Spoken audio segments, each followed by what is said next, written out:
Harper Via and HarperAudio present The Enigma of Room 622, a novel by Joël Dicker, translated from the French by Robert Bonanno, performed by Chris Harper. Prologue. The Day of the Murder. Sunday, December the 16th.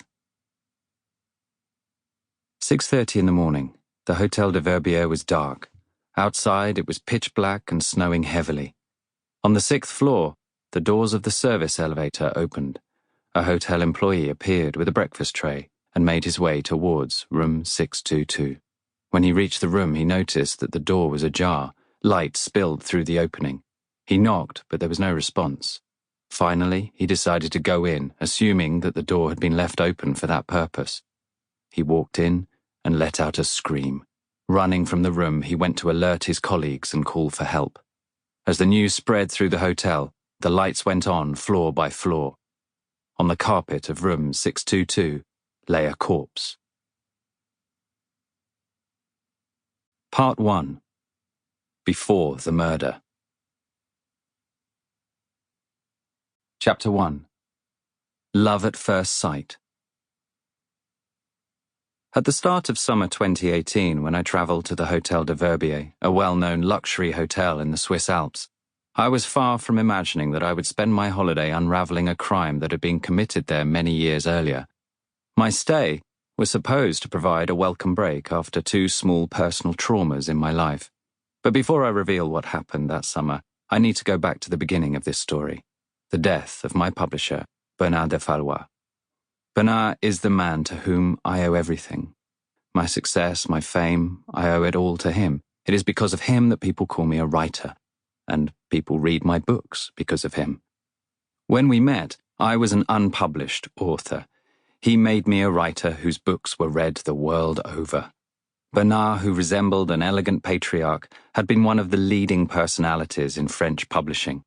For me, he had been a teacher, and most of all, in spite of the 60-year difference in our ages, a great friend.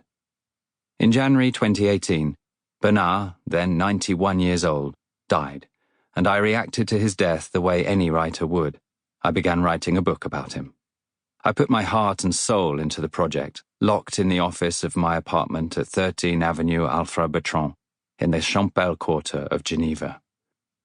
As always, when writing, the only human presence I could tolerate was that of Denise, my assistant. Denise was the good fairy who watched over me. Always in good spirits, she managed my schedule, sorted and filed the letters from my readers, read and corrected what I had written.